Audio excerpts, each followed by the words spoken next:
चलिए महाराज। राम जी प्रसन्नता से ऋषि विश्वामित्र जी के साथ में चल देते हैं। कुछ दूर जब गए, जाते जाते देखा राम जी ने क्या, एक बड़ा सुंदर आश्रम, बड़ा पुनीत आश्रम है। गुरु जी बोले क्या बात है महाराज? आश्रम तो बड़ा सुंदर है, क्या है? बड़ा पवित्र आश्रम है, लेकिन यहाँ पर जीव जंतु पक्षी कुछ दिखाई नहीं देते हैं, आखिर है क्या? ये कौन सा आश्रम है? राम जी के पूछने पर ऋषि विश्वामित्र जी राम जी और लक्ष्मण जी को लेकर के गए। कहाँ? जहाँ पत्थर की शिला पड़ी थी। राम जी, हाँ महाराज, ये जो शिला देखते हो, हाँ, ये ऋषि गौतम जी की पत्नी है, इनका नाम अहिल्या है। गुरु जी, तो पत्थर की शिला कैसे हो गई?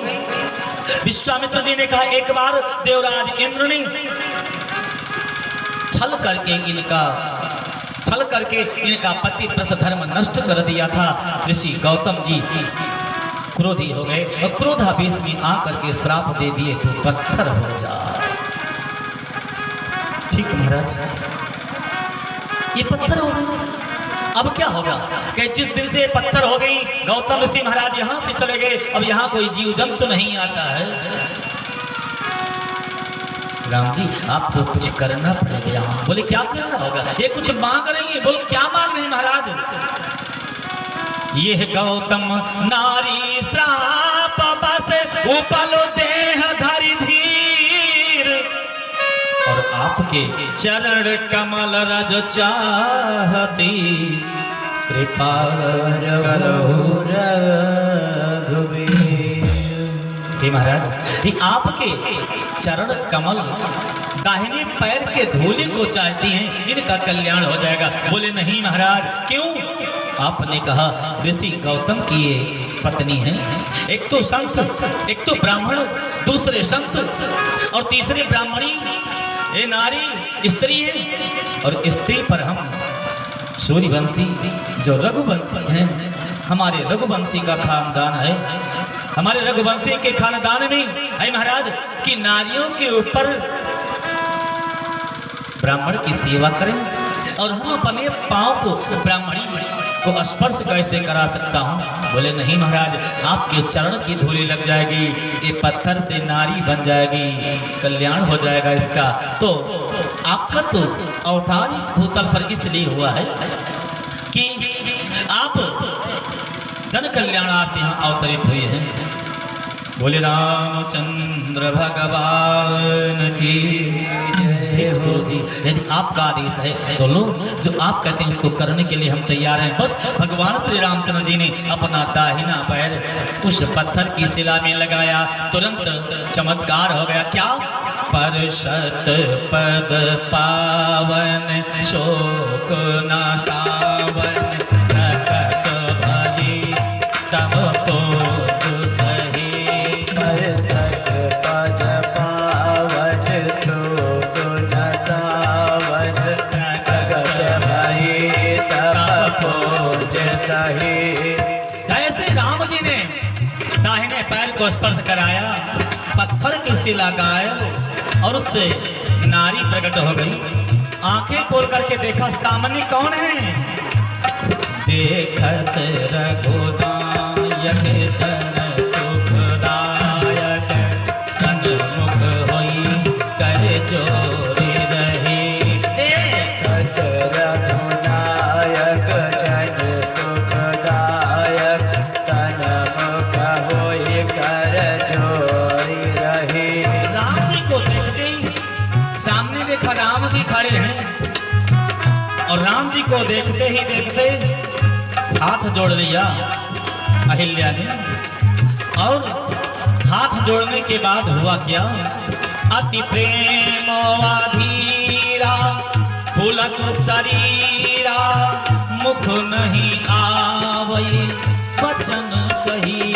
अति प्रेम अधीरा पुलक शरीरा, मुख नहीं आवे वचन कहे।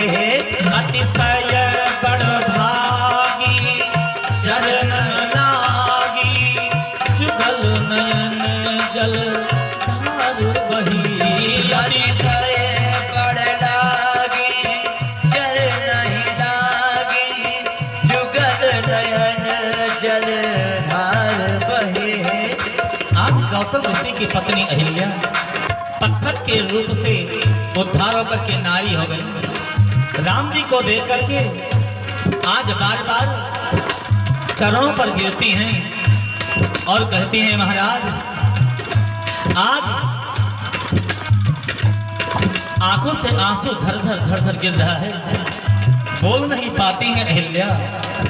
कुछ समय के बाद में धीरज मन कीन्हा प्रभु कहा रघुपति कृपा भगति पाई आती निर्मल मारिया तुझे नारी ज्ञान गाम्य जय रघुराई।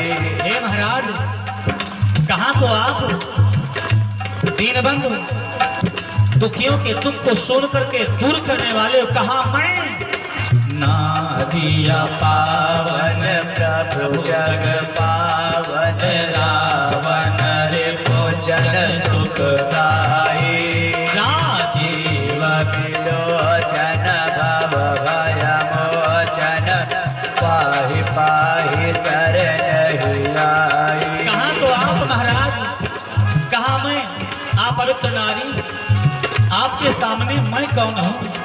आपने मुझ पर बहुत बड़ी कृपा कर दिया। एक बात आज हमें बड़ा आनंद दे रहा है क्या, हमारे पति जी ने जो महात्मा जी ने श्राप दिया आज वो आशीर्वाद काम कर रहा है। यदि वो श्राप ना दिए होते तो आज आपका दर्शन ही नहीं होता।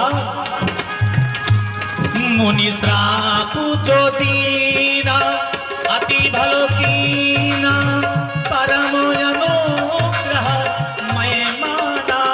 मुनि श्राप जो दीना अति भल कीना परम अनुग्रह मैं माना। देखाऊं भरी लोचन भव, देखाऊं भरी लोचन हरि भव मोचन इह लाभो शंकर जाना इह लाभ शंकर जाना।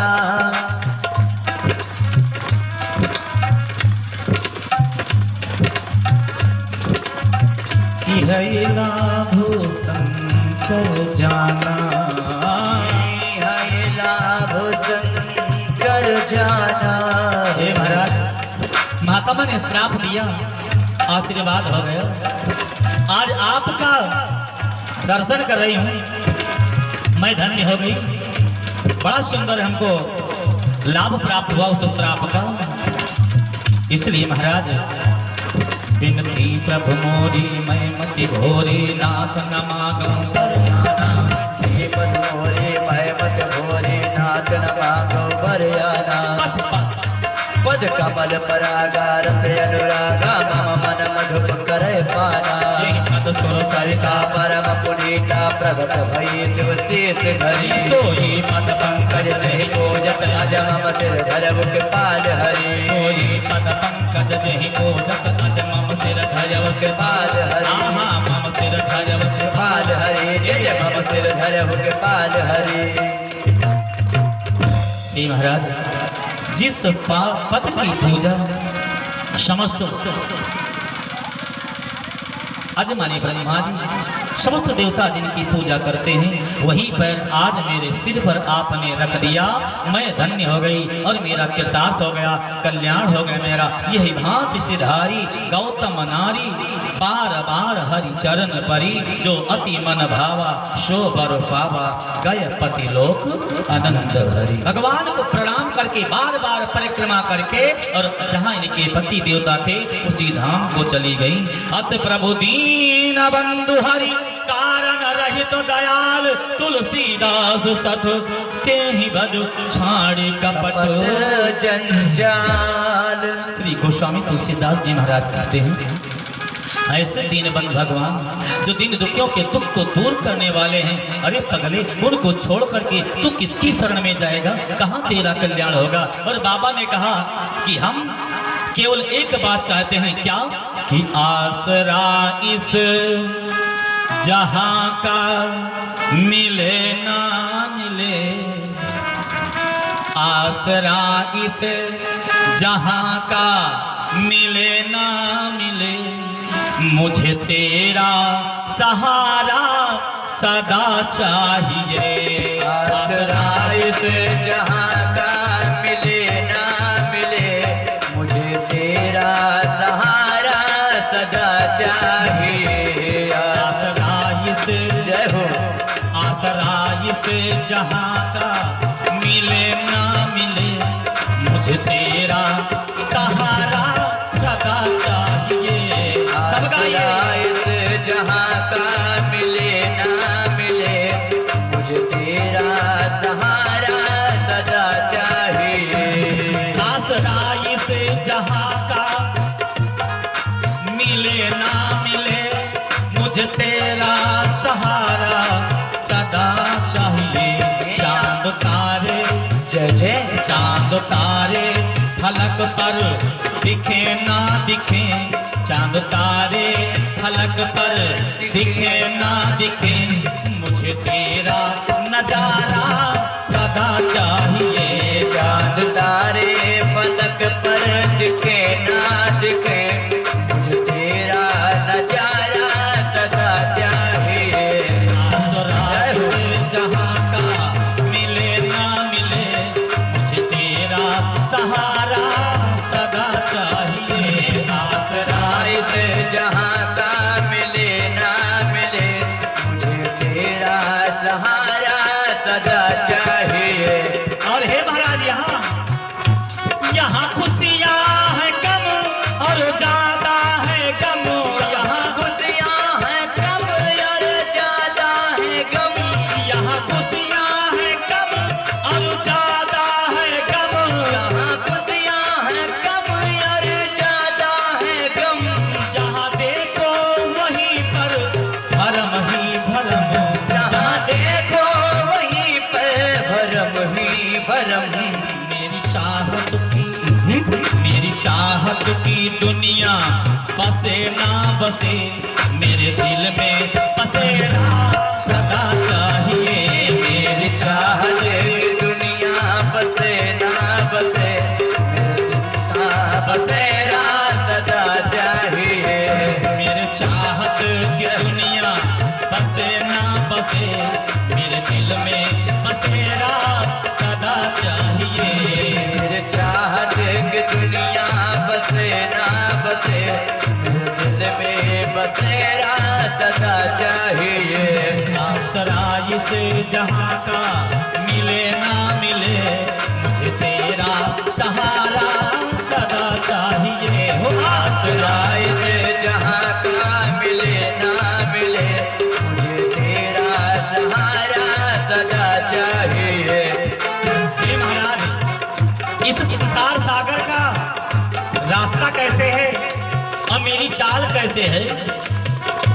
मेरी धीमी है चाल और पथ है विशाल, मेरी धीमी है चाल और पथ है विशाल, मेरी धीमी है चाल और पथ है विशाल, मेरी धीमी है चाल और पथ है विशाल। हर कदम पर मुसीबत है तुम ही संभाल, हर कदम पर मुसीबत है तुम ही संभाल। पैर मेरे जय हो, पैर मेरे थके हैं चले ना चले, पैर मेरे थके हैं चले ना चले, मेरे दिल को इशारा तेरा चाहिए।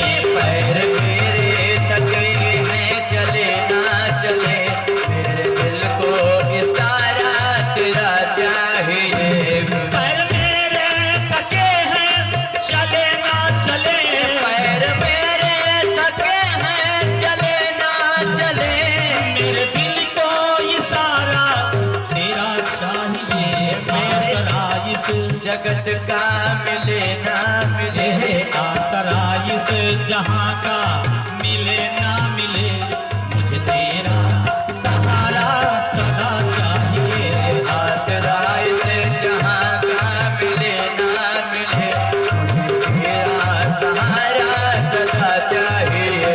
आसरा चांद तारे फलक पर दिखे ना दिखे, मुझे तेरा नजारा सदा चाहिए। चांद तारे फलक पर दिखे ना दिखे, तेरा नजारा सदा। श्री गोस्वामी तुलसीदास जी महाराज श्री राम जी से कहते हैं, चाहे कोई सहारा दे या ना दे, लेकिन महाराज आपका सहारा हमें सदा चाहिए। इधर बाबा गुणगान करते हैं राम जी का, और उधर चले राम लक्ष्मण मुनि संगा, चले राम लक्ष्मण मुनि संगा, गए जहाँ जग पावनी गंगा, गए जहाँ जग पावनी गंगा, गाधी सुन तब कथा सुनाई, गाद सुन तब कथा सुनाए, यही प्रकार सुर सरी नहीं आई, यही प्रकार सुर सर मही आए। राम जी को साथ में लेकर के लखनलाल जी के साथ ऋषि विश्वामित्र गंगा जी के घाट पर पहुंच जाते हैं। हे राम, ये गंगा जी हैं।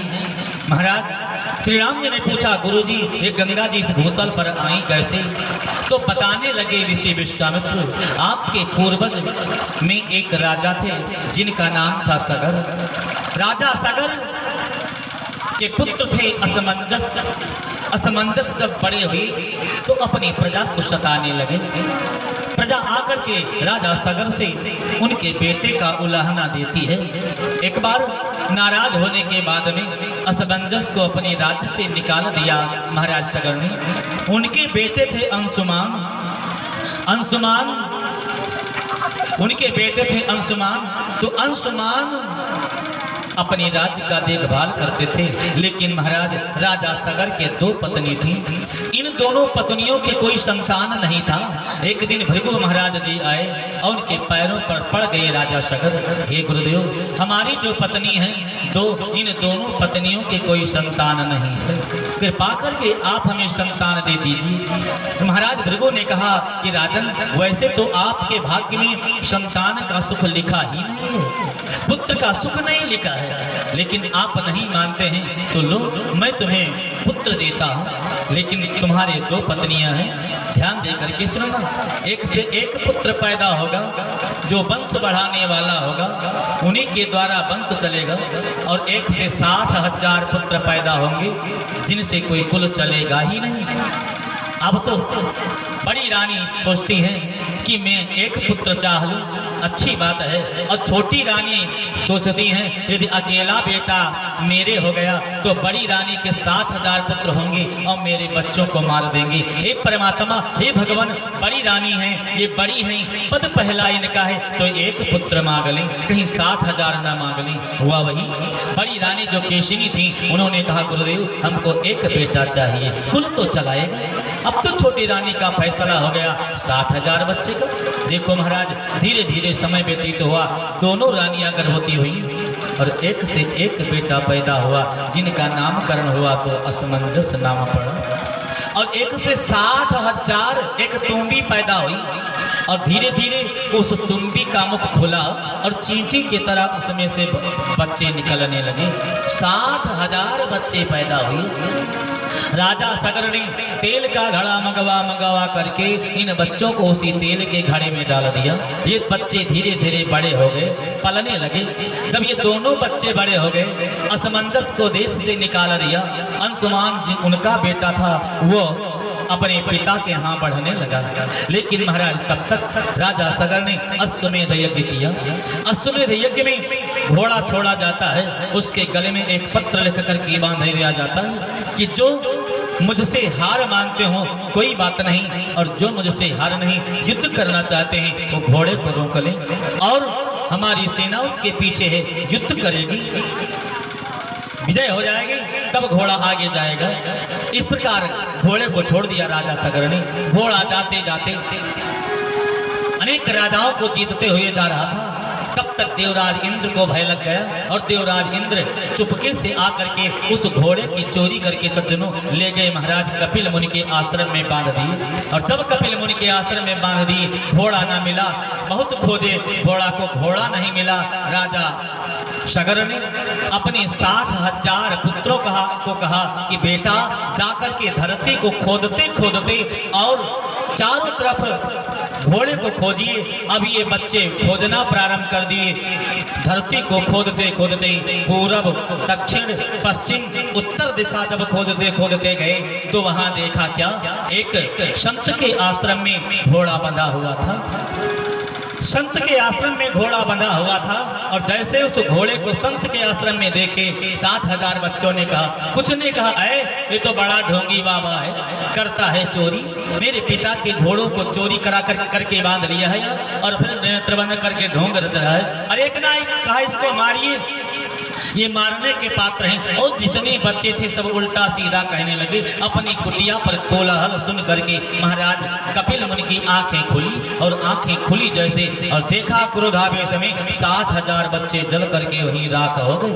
अब घोड़े की तलाश न हुई। इधर अपने पुत्र, अपने पौत्र अंशुमान को भेजा, बेटा जा करके घोड़ा खोजिए। अंशुमान चल देते हैं, जहां जहां संतों का आश्रम होता है उनके पैरों पर पड़ते हैं। महाराज इधर कहीं घोड़ा नहीं पता चला तो इनको गरुड़ महाराज मिल गए। गरुड़ जी ने कहा कि हम चलो खोज करवाते हैं। अब दोनों साथ में चल दिए और खोजते खोजते कपिल मुनि के आश्रम में पहुंच गए। और जब कपिल मुनि के आश्रम में पहुंचे, घोड़ा बंधा देखा। अंशुमान ने कहा गुरुजी प्रणाम।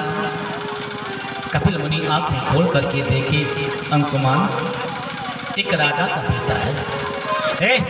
प्रणाम किए, आशीर्वाद दिया। बोलिए भक्त भगवान की जय हो। बच्चों को सबसे पीछे बैठना चाहिए। ये कथा के विषय में कुछ नहीं जानते हैं, ये सबसे आगे बैठते हैं। और जो दादा भैया हमारे कथा में समझ पाते हैं वो बेचारे आगे बैठने के लिए स्थान ही नहीं पाते हैं। ये ना स्वयं कथा सुनते हैं और ना दूसरे को सुनने देते हैं। बोलिए भक्त भगवान की जय हो। देखो महाराज बड़ा सुंदर चरित्र है।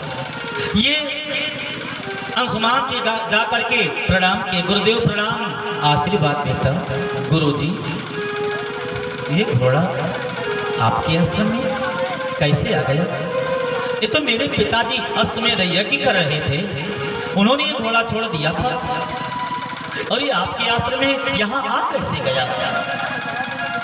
कपिल मुनि प्रसन्न हो गए। बेटा ये तो मैं नहीं जानता हूँ कैसे आ गया। हमने आंखें खोल करके देखा तो देखा घोड़ा यहाँ बंधा था। अरे इस घोड़े को खोजने के लिए 60,000 राजा आए थे। वो क्रोध करके हमारे ऊपर और हमको उल्टा सीधा कहने लगे। तो देख लो उनकी अस्थियां पड़ी हैं, सब जल करके राख हो गए। गुरुजी वो तो मेरे ही पुरखे हैं, अब मैं क्या करूं? कपिल मुनि ने कहा ले जाओ इस घोड़े को, हमें कोई आवश्यकता ही नहीं है। और जब घोड़ा अंशुमान पा गए तो गरुड़ जी ने कहा हे महाराज इस अपने पुरखों को मुक्ति देने के लिए भूतल पर गंगा को लाना पड़ेगा। अंशुमान यहाँ से ले जा करके घोड़ा दिए। राजा सगर की अश्वमेध यज्ञ संपन्न हुई। अपने पौत्र को राज्य का भार सौंप करके महाराज सगर तपस्या करने के लिए चले गए। और जब अंशुमान राजा हुए, इनके बेटा हुए दिलीप जब बड़े हुए तो उनको राज्य का भार सौंप करके ये जाकर के गंगा जी को लाने के लिए तपस्या करने लगे। लेकिन गंगा जी भूतल पर ना, दिलीप का बेटा था भगीरथ। और जब दिलीप महाराज का बेटा भगीरथ बड़ा हुआ तो ये भगीरथ को राज्य का भार सौंप करके और चले गए गंगा जी को लाने के लिए भूतल पर तपस्या करने के लिए। कहा यदि मैं गंगा जी को ना ला पाया तो अपने प्राण को गवा दूंगा। हुआ वही, दिलीप महाराज के भी स्तुति करने से गंगा जी भूतल पर ना। तब महाराज भगीरथ अपने बेटे को राज्य का भार सौंप करके स्वयं गंगा जी को लाने के लिए एक विशाल जंगल में जाकर के एक पांव के बल खड़े होकर के गंगा जी को लाने के लिए स्तुति किया। अरे ब्रह्मा जी आ गए। ब्रह्मा जी ने कहा हे महाराज मैं तुम्हारे तपस्या से प्रसन्न हूँ, मैं गंगा जी को छोड़ दूंगा। ये गंगा जी आएंगी भूतल पर, लेकिन उनको कोई रोक नहीं पाएगा, ये तो सीधे पाताल को चली जाएंगी। अब क्या होगा? उस समय भगीरथ ने कहा, महाराज गंगा जी को रोकने के लिए बताइए किसी को, कहा जाइए भगवान भोले बाबा के पास। यदि भगवान भोले बाबा प्रसन्न हो जाएंगे तो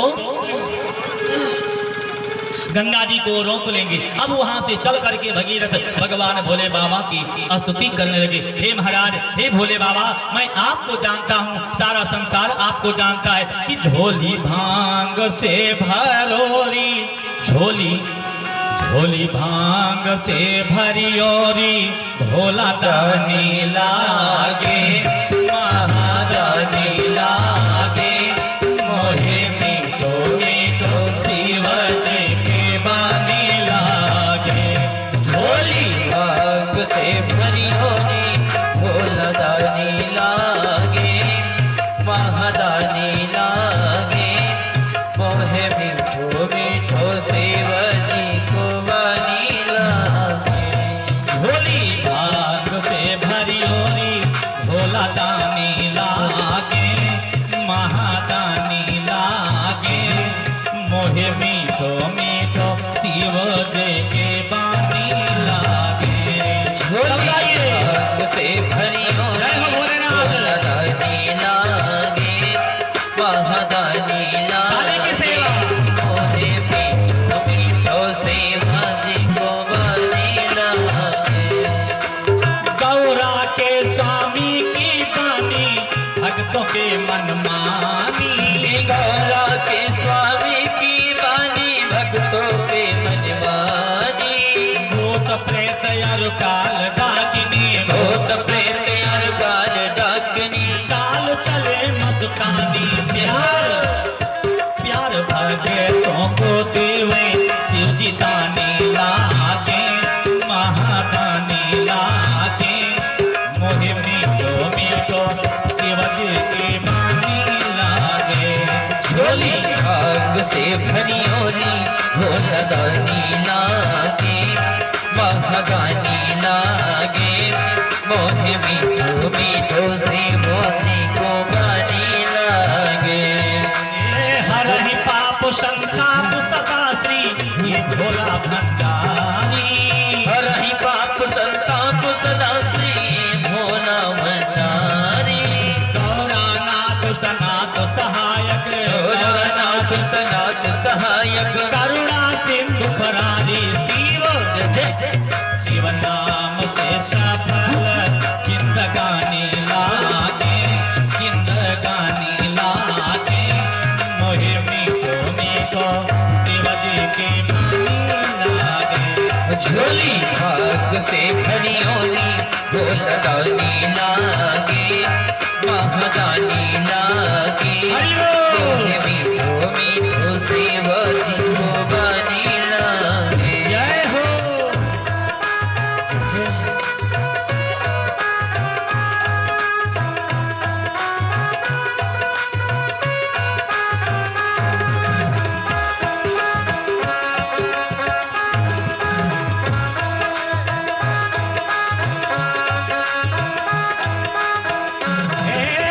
मंगल मूर्ति मारुति नंदन, पवन पुत्र बलदाई, मंगल मूर्ति मारुति नंदन, पवन पुत्र बलदाई, मस्त रहे वो राम भजन में,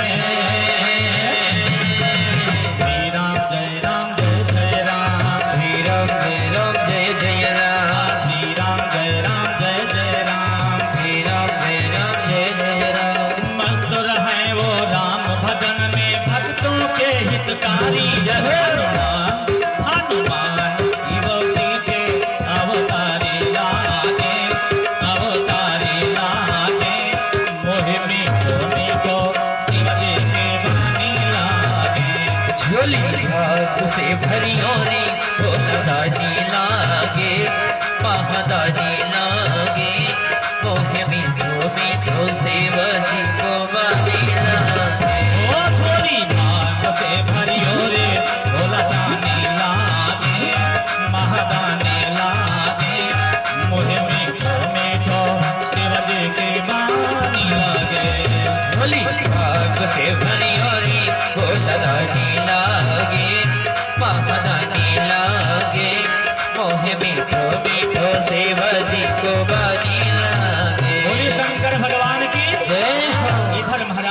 भगीरथ भगवान भोले बाबा की स्तुति करते हैं और उधर ब्रह्मा जी से गंगा जी ने कहा है मैं भोलेनाथ को भी लेकर के पाताल चली जाऊंगी, मैं नहीं रुकने वाली कहीं आपके कमंडल से छूटने के बाद। ओ भगवान भोले बाबा ने कहा गंगा इतना अहंकार तुम्हें है कि तू हमको लेकर के साथ में पाताल चली जाएगी? तो ठीक तो 1 वर्ष के बाद एक भगवान भोले बाबा कुछ दिनों के बाद में महाराज भगीरथ से प्रसन्न हुई और कहा हम बोलिए क्या चाहते हो, हमसे क्या चाहते महाराज? भगीरथ ने कहा महाराज अपने पुरखों को मुक्ति दिलाने के लिए गंगा जी को भूतल पर लाना चाहता हूँ। और वो गंगा कहती हैं आऊंगी लेकिन पाताल चली जाऊंगी। तो आप कृपा करके महाराज इतना काम करिए कि गंगा जी को अपने मस्तक पर रोक लीजिए, किसी प्रकार से गंगा को रोक लीजिए, ये पाताल ना जाने पाए। भोलेनाथ ने कहा ठीक मैं गंगा को रोक लूंगा। भगीरथ महाराज ने ब्रह्मा जी से कहा गंगा जी को छोड़ दीजिए। और जैसे भगीरथ महाराज गंगा जी को छोड़े भगवान भोले बाबा अपने जटा का इतना बड़ा विस्तार किया कि गंगा जी भोले बाबा के जटा में आ गई। और जैसे जटा में गंगा जी आई भगवान भोले बाबा अपने जटा को समेट करके जूड़ा बांध लिया। अब तो बेचारी गंगा भगवान भोले बाबा के जटा में घूम रही है, कहीं मार्ग नहीं खोज पा रही है। सज्जनों 1 वर्ष व्यतीत हो गया गंगा जी को भगवान भोले बाबा के जटा के बीच रास्ता खोजते खोजते नहीं पाए गंगा जी रास्ता है। और जब गंगा जी रास्ता नहीं पाई तो भगीरथ ने कहा हे महाराज हे भोलेनाथ अब तो मेरे ऊपर कृपा करिए। सत्यलोक से गंगा जी आ गई तो कैलाश से नहीं आने पाएंगी भूतल पर। आप कृपा करिए गंगा जी को छोड़ दीजिए। भोले बाबा ने कहा नहीं हो सकता है। आप गंगा क्यों नहीं देंगे? कहा बड़ा आनंद आ रहा है। भगवान भोले बाबा समुद्र के मंथन में विष को पान कर लिए थे सज्जनों, अपने गले पर रोक लिए थे। और जब गंगा जी भगवान भोले बाबा के मस्तक पर आई बड़ा शीतल जल था गंगा जी का, आनंद आ गया भगवान भोले बाबा को। वो मगन हो गए, गंगा जी को देना ही नहीं चाहते थे। अरे भगीरथ ने कहा हे महाराज कृपा करिए गंगा जी को आप छोड़ दीजिए, मेरे पुरखों की मुक्ति हो जाए। भोले बाबा ने कहा ठीक देता हूँ। अपने उस जटा से एक केस को निकाले और उसी केस को निचोड़ दिए सज्जनों। एक बूंद गंगा भगवान भोले बाबा के जटा से भूतल पर गिरी, उनका 3 धारा हो गया।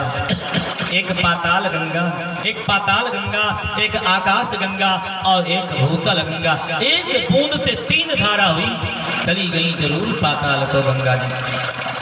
अब तो महाराज जो भूतल पर गंगा जी थी उन गंगा जी ने भगीरथ से कहा वायु की तरह बेगवान घोड़े को मंगवाइए, उनको अपने रथ में जोतिए और जिधर ले चलना है उधर आप चलिए, हम आपके पीछे चल रही हैं। तुरंत रथ उस घोड़े को मंगवाए और रथ पर बैठ करके वायु के वेग की तरह भगीरथ महाराज चल दिए। गंगा जी को लेकर के कपिल मुनि के आश्रम गंगा सागर में पहुंचे, वहां अपने पुरखों की मुक्ति दिलाया। उसके बाद भगीरथ जी महाराज जहां जहां जाते हैं गंगा जी वहां वहां चले जाती हैं। इसलिए भगीरथ जी के द्वारा लाई गई गंगा, उनका नाम भागीरथी पड़ा। बोलिए गंगा मैया की जय। इसी विश्वामित्र ने कहा राम यही प्रकार इसी प्रकार से गंगा जी इस भूतल पर आई। बोलो क्या करें महाराज? कहा आपके पुरखों के द्वारा लाई गई है गंगा इस भूतल पर, इसमें स्नान करिए और स्नान करने के बाद दान करिए। दान करने लगे, राम जी स्नान करने लगे आज अपने गुरु जी के साथ में। तब प्रभु ऋषि समेत नहाए, तब ऋषि समेत नहाए, तब प्रभु ऋषि समेत नहाए, तब प्रभु ऋषि समेत नहाए। विविध दान मही देवन पाए, विविध दान मही देवन पाए, विविध दान मही देवन पाए, विविध दान मही देवन पाए। गंगा जी ने स्नान किए, भगवान राम जी और लक्ष्मण जी फिर दान देने लगे। बोले दान किसको दिए? मही देव को। मही माने पृथ्वी और देव माने देवता। सज्जनों, पृथ्वी के देवता कौन है? विष्णु पुराण में लेख है और नारद पुराण में लेख है। एक बार देवर्षि नारद जी भगवान विष्णु के पास जा करके बोले, महाराज जी, बोले क्या है? कहा भूतल पर सबसे बड़े देवता कौन है? भगवान को सोचने में विलंब न लगा, वो तुरंत कह दिए, भूतल पर सबसे बड़े देवता महिसुर हैं। महि माने पृथ्वी, सुर माने देवता। पृथ्वी के देवता ब्राह्मण हैं। ब्राह्मण से बढ़ करके भूतल पर कोई देवता नहीं है। तो आज भगवान श्री रामचंद्र जी महिदेव यानी पृथ्वी के देवता ब्राह्मण को विविध प्रकार से दान दिया और प्रणाम किया, आशीर्वाद प्राप्त किया। हर उसके बाद में हरसी चले मुनि वृंद सहाया, हरसी चले मुनि वृंद सहाया। बेग विदेह नगर नियराया, बेग विदेह नगर नियराया। पूर्वम्यता राम जब देखी, मोर राम का राम जब देखे। हर से अनुज समेत विदेखी, हर से अनुज समेत विदेखे। आज ब्राह्मणों को दान देने के बाद में भगवान श्री रामचंद्र जी अपने छोटे भैया लक्ष्मण जी के साथ गुरु विश्वामित्र जी के संग में चल गए थे। और जाते जाते कुछ ही समय के बाद में राजा जनक जी का नगर नजदीक आ गया। और जब सज्जनों राजा जनक जी का नगर नजदीक आ जाता है, इस नगर की शोभा बड़े सुंदर ढंग से देखते हैं। महाराज राम जी लक्ष्मण जी बड़े प्रसन्न हो जाते हैं। आज सुमन वाटिका बाग बन विपुल विहंग निवास, फूलत फलत सुपल्लवत सोहत पुर चंपा। बड़ा सुंदर नगर देखते हैं। पुष्प वाटिका, बगीचा इत्यादि देख करके इन बगीचा